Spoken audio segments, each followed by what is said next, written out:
బెజ్జూర్ మీరు వెళ్ళేసరికి ఆ ప్రాంతం మావోయిస్ట్ పార్టీకి బాగా ఎఫెక్టెడ్, బాగా వాళ్ళదే ఉంటారు. మీకు ఏమైనా ఎదురుపడిందా ఎప్పుడైనా? ఇప్పుడు లేదండి, నెవర్. ఎందుకంటే నా పని నేను చేసుకుంటాను, మన పని మనం చేస్తాం, వాళ్ళ పని ఉంటే ఉంటారు. ఎందుకంటే మీరు అన్నట్టు పక్కన ఉన్న గడ్చిరోలి జిల్లా ఉన్నాయి కదా, అవి బాగా ఇన్ఫెస్టెడ్. ఇటు అంతగా ఉన్నట్టుగా నాకు గుర్తులేదు. ఇప్పుడు లేదు అసలు ఎప్పుడు మనకు మా వీధుల్లో ఎక్కువగా మావోయిస్ట్ పార్టీ ఫస్ట్ అటాక్ చేసేది, వార్నింగ్ ఇచ్చేది మీ డిపార్ట్మెంటే కదా. నిజమే. కానీ ఏంటో ఎంతకాలం పనిచేస్తారంటే ఇక్కడ బెజ్జూర్లో? సుమారు 5.5 సంవత్సరాలు చేస్తారు. ఫస్ట్ పోస్టింగ్ ఫౌండేషన్ వచ్చింది. ఎస్, నిజమే. అదంతా అక్కడ నిజంగా అక్కడ పనిచేసే వాళ్ళు కూడా, ఈవెన్ వాచర్స్ ఉంటారు, స్టాఫ్ ఉంటారు, అక్కడ చేస్తున్నటువంటి వాళ్ళు మంచి నాలెడ్జబుల్ ఉంటారు. మళ్ళీ మనతోటి అంతా తిరుగుతారు. ముఖ్యంగా ఫారెస్ట్ ఆఫీసర్ చేయాల్సిన ఏంటంటే అడవిలో తిరగాలి, అడవిలో కాలినడకన తిరిగితే మీకు నాలెడ్జ్ వస్తుంది. ఇక మిగతా వాళ్ళందరూ I don't think they will have that practical experience if they don't patrol on foot. నడవకపోతే మాత్రం అంత ఉంటుందని నేను అనుకోవట్లేదు. అయితే ఇలా నేను అక్కడ కాలినడకన ఇటు చివరి నుంచి అటు చివరికి, అటు చివరి నుంచి ఇటు చివరికి అన్నీ తిరగడం, అలాగే మంచి నాలెడ్జబుల్ పీపుల్, ఈవెన్ వాచర్లైనా కానివ్వండి, మనం చాలామందిని పట్టించుకోము. ఏదో బాగా చదువుకుంటేనే వాళ్ళకి బాగా నాలెడ్జ్ ఉంటుంది అనుకుంటారు, కానీ practical knowledge important. Practical knowledge చాలా ఇంపార్టెంట్, ఎస్పెషల్లీ ఫారెస్ట్ డిపార్ట్మెంట్లో. ప్రాక్టికల్గా ఏది వర్కౌట్ అవుతుంది, అది చాలా ఇంపార్టెంట్. మీరు వాచర్ల ద్వారా, లేకపోతే కింద పనిచేసే చౌకీదార్, సారేదార్ వాళ్ళు ఉంటారు చూడండి, వాళ్ళ ద్వారా మనకు బాగా తెలుస్తుంది. అది నేను నమ్ముతాను, నా అనుభవంలో కూడా వచ్చింది. అట్లా సార్ 5 సంవత్సరాల తర్వాత ఎక్కడికి వచ్చారు? మళ్ళీ ములుగు వచ్చాను సార్. వరంగల్ ములుగు మీ జిల్లా. అక్కడ సుమారు 3.5 ఏళ్ళు. ఇక్కడ కూడా నక్సలైట్లు ఉంటారు సార్, లేకుండా ఉండరు, ఉంటారు. ములుగు ఆ ఏరియాలో ఫారెస్ట్ గెస్ట్ బ్లాస్టింగ్లు చాలా జరిగాయి కదండి. జరిగాయి అంటే అది ఇప్పుడు కాదులేండి, మీరు చెప్పేదంతా 90ల సంగతి. మా చిన్నతనంలో విపరీతంగా వినేది ఉండేది. కానీ ములుగులో ఎంతకాలం ఉంటే 2 years 4 ఏళ్ళు ఉన్నా సార్. 4 ఏళ్ళు ములుగు మొత్తం అంతా లేదు ఓన్లీ ములుగు వరకే. మాకు ఎంత సార్, 1 లేక 2 మండలాల వరకు ఉంటుంది అంతే. ఫారెస్ట్ కనుక ఎక్కువ ఉందనుకోండి, ఎక్కువ ఉండదు, 1 మండలే ఉంటుంది. ఫారెస్ట్ తక్కువ ఉందనుకోండి 3-4 మండలాలు కూడా ఉండొచ్చు.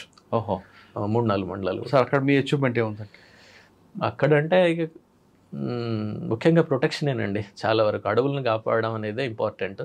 ఇంకా ఇక్కడ ముఖ్యంగా ఆడ గొత్తికోయలు వచ్చేసి లోపల ఫారెస్ట్ అంతా వాళ్ళు వచ్చేసి ఉండడము, అది ఒక పెద్ద సమస్య అక్కడ. ఆ అడవుల కాపాడటం అన్నది మీకు బాగా నచ్చిన సబ్జెక్ట్.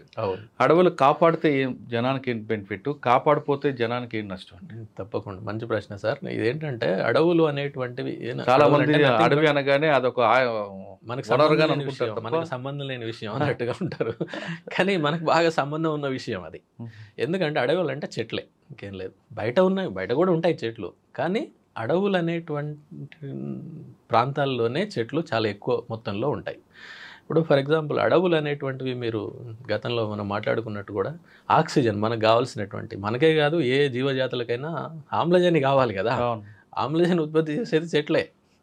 ఓకే, ఆమ్లజని ఉత్పత్తి చేసేటువంటిది చెట్లు మాత్రమే చేస్తాయి, వేరే ఎవరు చేయలేరు. ఇప్పుడు మనం చూసాం సిలిండర్ని ఎంత పెట్టుకున్నాం మనం కరోనాలో, అప్పుడన్నా మనకు తెలిసి ఉండాలి దాని గురించి. అప్పుడు కొంతమంది తెలిసి మరి కొంతమంది తెలియట్లేదు దాని విలువ. ఎస్, అదొకటి. రెండవది కార్బన్ డైఆక్సైడ్. ప్రతి జీవి కార్బన్ డైఆక్సైడ్ని వదులుతుంది. వదిలినప్పుడు ఆ కార్బన్ డైఆక్సైడ్ని తీసుకొని గాలిని శుభ్రం చేసే పని చెట్లే చేస్తాయి, వేరే ఎవరు చేయరు.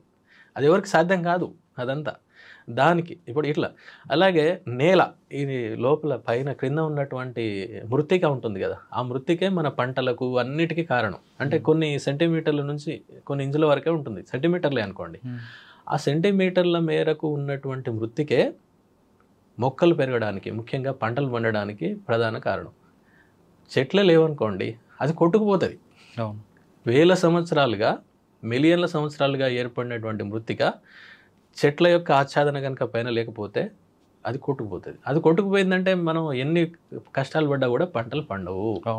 ఓకే, అంతేకాదు ఫారెస్ట్ ఏంటంటే జీవ వైవిధ్యం అంటాం కదా, జీవ వైవిధ్యానికి నిలవులు అనమాట. జీవ వైవిధ్యం అంతా అందులోనే ఉంటుంది. జీవ వైవిధ్యం అంటే అన్ని రకాల జంతువులు, అన్ని రకాల చెట్లు, అన్ని రకాల జాతులు ఉండడం. ఎందుకంటే ఒకదానికొకటి లింక్ అయి ఉంటాయి. ఇప్పుడు మీకు ఇందాక ఫారెస్ట్ ఈకోసిస్టంలో ఒక జంతువు చచ్చిపోతే ఒకదాని మీద ఒకటి ఏ విధంగా ఆధారపడి ఉంటుందో నేను ఒక ఉదాహరణ చెప్తాను. ఇందాక రాబందులదే. ఫర్ ఎగ్జాంపుల్ రాబందులే లేవనుకోండి, ఏమవుతుంది?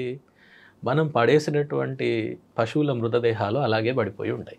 దానివలన అవి కుళ్ళిపోయి అక్కడ ఉన్నటువంటి గాలి, అక్కడ ఉన్నటువంటి నేల, నీరు అంతా కూడా కలుషితమైపోతుంది. అది అన్ని జాతుల మీద ప్రభావం చూపెడుతుంది, మనం మీద కూడా ప్రభావం చూపెడుతుంది. దాంట్లో ఈ మధ్య వచ్చినటువంటివి ఏంటంటే అవి చనిపోవడం, వాటి యొక్క సంఖ్య తగ్గడం వలన ఇంకా వేరే వ్యాధుల్ని కలుగజేసే సూక్ష్మజీవుల సంఖ్య బాగా పెరిగిపోతుంది.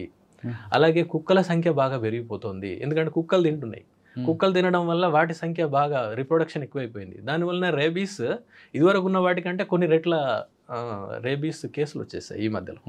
అంటే ఒక ఆవరణ వ్యవస్థలో ఒక జీవి దాని పని అదే చేస్తుంది అంతే, ఆ పనిని మనం చేయలేం.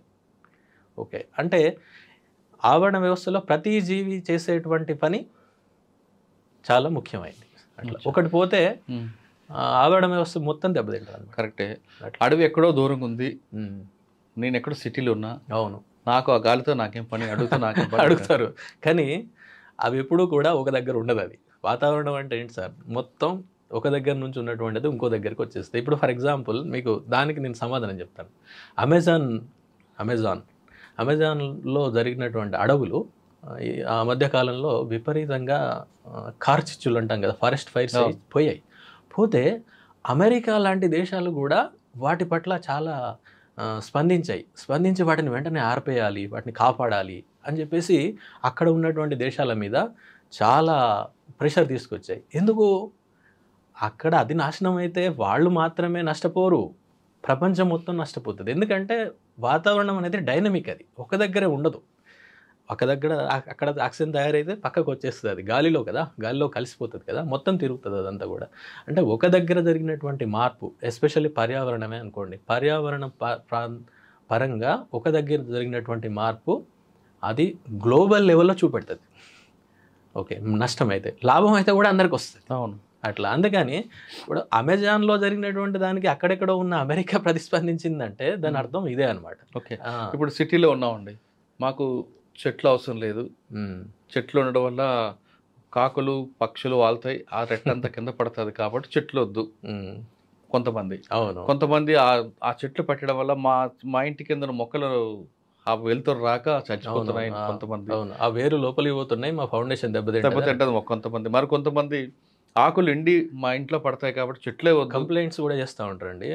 ఆకులు మా ఇంట్లో పడ్డాయి అని చెప్పేసి కంప్లైంట్లు చేస్తుంటారు. అంటే ఆ తరహా ఉన్న వాళ్ళకి ఏం చెప్తారు సార్? చెట్టు అంటే మనం కాంక్రీట్ జంగిల్లో చెట్టు అవసరమా లేదా? ఇంతసేపు మనం చెప్పింది కనుక సరిగ్గా వింటే దాంట్లో జవాబు ఉంటుంది సార్. ఎందుకంటే ఇప్పుడు ఆక్సిజన్ అన్నాము, కార్బన్ డైఆక్సైడ్ అన్నాము, నేల కొట్టుకుపోతే ఆపుద్ది అన్నాము, వర్షపాతం కలిగజేస్తుంది అన్నాము. చెట్లు లేకపోతే వర్షపాతమే ఉండదు కదా, మీకు ఎక్కడి నుంచి వస్తుంది? వర్షం కలగాలంటే చెట్లు ఉండాలి ఇక్కడ తప్పనిసరి, ఉంటేనే అక్కడ వాతావరణం చల్లబడుతుంది, అది కురుస్తుంది, లేకపోతే ఉండదు. ఇవన్నీ ఏంటంటే ఇవన్నీ ఆవరణ వ్యవస్థ సేవలు అంటారు వీటిని, ఇకోసిస్టమ్ సర్వీసెస్. ఈ ఇకోసిస్టమ్ సర్వీసెస్ అనే దానికి విలువనివ్వం మనం, అది వచ్చిన ప్రాబ్లం. ఇప్పుడు మనం ఎప్పుడు కూడా ఒక చెట్టుని ఆర్థికంగా చూడడం అంతే, ఆర్థికంగా దాన్ని కోస్తే దాని నుంచి వచ్చేటువంటి కాలుపుతోటి మీరు ఏం చేస్తారు అంతే. అట్లా చూడడం కంటే ఇప్పుడు మనం ఇందాక చెప్పుకున్నటువంటి అన్నిటికీ లెక్కలేస్తే ఎంత కావాలి చెప్పండి? అది కోట్లలో ఉంటుంది.